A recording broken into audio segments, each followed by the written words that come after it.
হয় পাচলিৰ বজাৰত এতিয়া জুই লাগিছে যিকোনো পাচলি কিনিব গ'লে এতিয়া একবাৰ ভাবিবলগীয়া এক পৰিস্থিতিৰ সৃষ্টি হৈছে কাৰণ ইয়াৰ মূলত হৈছে বানপানী আমি এই মুহূৰ্তত আছোঁ দৰং জিলাৰ অন্যতম কৃষি প্ৰধান অঞ্চল খাৰুপেটীয়াত আৰু খাৰুপেটীয়াৰ বাইগৰমাৰীৰ এইখন পথাৰ আৰু ইয়াতে যথেষ্ট সংখ্যক কৃষক আছে কৃষকসকলে ইয়াত বিভিন্ন ধৰণৰ খেতি কৰে আৰু এই খেতি বা এই পাচলি খাৰুপেটীয়া মঙলদৈ গুৱাহাটী তেজপুৰকে ধৰি বিভিন্ন স্থানলৈ ইয়াৰ পৰা ৰপ্তানি কৰা হয় আৰু কিন্তু এইবাৰ যেহেতু ভয়াৱহ বানপানী হৈছিলে সেই বানপানীৰ ফলত এই কৃষি পথাৰ এতিয়া সম্পূৰ্ণৰূপে নষ্ট হৈছে আৰু নষ্ট হোৱাৰ ফলত এতিয়া ইয়াত কোনো ধৰণৰ পাচলি পাবলৈ নাই আৰু পাচলি পাবলৈ নোহোৱাৰ কাৰণে এতিয়া বজাৰত যি অকণমান পাচলি আছে সেই পাচলি কিন্তু অধিক মূল্য দি গ্ৰাহকে কিনিবলগীয়া অৱস্থা হৈছে কিন্তু এই মুহূৰ্তত আমি যদি এই কৃষকসকলৰ লগত কথা পাতোঁ তেতিয়াহ'লে আমি জানিম আচলতে এই কৃষিসমূহ নষ্ট হোৱাৰ পিছত চৰকাৰে তেওঁলোকক কি ধৰণে ব্যৱস্থা গ্ৰহণ কৰিছে বা কৃষি বিভাগে কি ধৰণে এইসকল কৃষকক চাইছে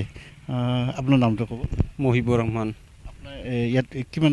খেতি কিমান 4-5 বিঘামান চব্জি খেতি আছিল জিকা তিয়হ ভোল এইবাৰ বানপানী নষ্ট হৈছে এই বানপানী চবচে গোটেইখিনি নষ্ট হৈ গ'ল বা বানপানী আপোনালোকে ইয়াৰ পৰা খেতি আপুনি বিভিন্ন বজাৰলৈ পঠাইছিলে খাৰুপেটীয়া ডেইলি মাৰ্কেট পঠাই দিওঁ তাৰ পৰা মানে গুৱাহাটী তিনিচুকীয়া আহি পেলাই আপাৰ আছাম যায় লৱাৰ আছামো যায় এইবাৰ আপোনালোকে পঠাব নোৱাৰিলে আৰু এতিয়া বজাৰত কিন্তু অত্যাধিক মূল্য বৃদ্ধি হৈছে হ'বই কাৰণ মানে চব্জি নাই চব জাঙা চাঙা চব নষ্ট হৈ গ'ল খেতি বাতি চব নষ্ট হৈ গ'ল সেইকাৰণে মানে দামটো বেছি হৈ গ'ল আপোনালোকৰ যথেষ্ট লোকচান হৈছে বহুত লোকচান হ'লতো 1 বিঘা মাটি চব্জি কৰিলে কমাচ কম 30-40 হাজাৰ টকা খৰচা হয় মানে চবেই লছেই হ'ল আৰু আপোনালোকে নিজৰ পকেটৰ পইচাৰে টকাৰে ইয়াত আপোনালোকে খেতি কৰিছিল হয় নিজৰ পকেটৰ পইচা দি ইমান খেতি কৰিব লাগে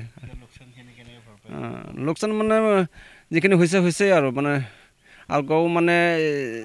6 মাহ 7 মাহৰ পিছত আকৌ মানে নতুনকৈ কৰিব লাগিব আৰু প্ৰশাসনৰ বা কৃষি বিভাগৰ ফালৰ পৰা আপোনালোকৰ কিবা সহায় হয় নাই কি মানে কৃষি হেৰিৰ পৰা আমি কোনো সহায় সহযোগ পোৱা নাই বহুত বছৰ ধৰি আপুনি খেতি কৰি আছে বহুত বছৰ পৰা খেতি কৰি আছে কৃষি বিভাগৰ পৰা নাই একো মানে সহায় সহযোগিতা পোৱা নাই অতি পৰিতাপৰ কথা যে এইসকল কৃষক বছৰ ধৰি এইসকল কৃষকে ইয়াত খেতি কৰি আছে আৰু এই পাচলিয়ে ৰাজ্যৰ বিভিন্ন প্ৰান্তলৈ গৈছে আৰু বিভিন্ন প্ৰান্তত বিক্ৰী হৈছে কিন্তু এইসকল কৃষক আজি তেওঁলোকে সমস্যাত পৰিছে অকল সমস্যাত পৰা বুলিয়ে নহয় তেওঁলোকৰ সকাহ দিবৰ কাৰণে কিন্তু প্ৰশাসন বা জিলা কৃষি বিভাগৰ তৰফৰ পৰা কোনো ধৰণৰ ব্যৱস্থা এতিয়ালৈকে কৰা নাই বা তেওঁলোকক ব্যৱস্থা কৰিব বুলি কোনো ধৰণৰ আশ্বাস এতিয়ালৈকে পোৱা নাই কি ক'ব কৃষি বিভাগে আপোনালোক কোনো ধৰণৰ সহযোগিতা নকৰে নাই নকৰে 3-4 বিঘামান কৰিছোঁ নষ্ট হৈ গৈছে বেঙেনা জিংকা ভোল তিয়া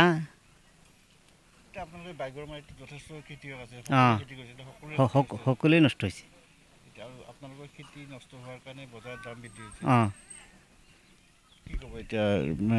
জিলা প্ৰশাসনক বা কৃষি বিভাগক কি ক'ম আৰু একো সহযোগিতা নাই এইখিনি সহযোগিতা কৰিলে অলপমান মই ভাল পাওঁ হয় আচলতে এইসকল কৃষক যিসকলে আচলতে কৃষি বিভাগৰ পৰা অন্ততঃ কিছু সকাহ বিচাৰিছিলে মোৰ সহযোগী দেখুৱাইছে এই পথাৰখনতে যথেষ্ট খেতি আছে আৰু সকলো খেতি এই পথাৰখন এই খাৰুপেটীয়াত আচলতে ক'ব লাগিব যে যথেষ্ট খেতি হয় আৰু খাৰুপেটীয়াৰ পৰাই ৰাজ্যৰ বিভিন্ন প্ৰান্তলৈ সেই পাচলিসমূহ যায় গতিকে তাৰপিছতো সেই কৃষকসকলক সকাহ দিবৰ কাৰণে এটা বিয়াগোম বিভাগ আছে জিলা কৃষি বিভাগ কিন্তু জিলা কৃষি বিভাগৰ আজিলৈকে কোনো ধৰণৰ পদক্ষেপ নাই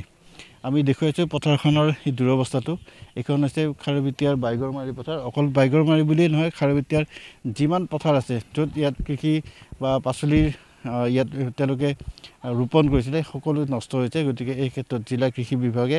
এতিয়াও এইসকল কৃষকক কিছু সকাহ দিব বুলি তেওঁলোক আশাবাদী গতিকে আমিও ভাবিছোঁ যে এই প্ৰতিবেদনৰ জৰিয়তে জিলা কৃষি বিভাগে কিছু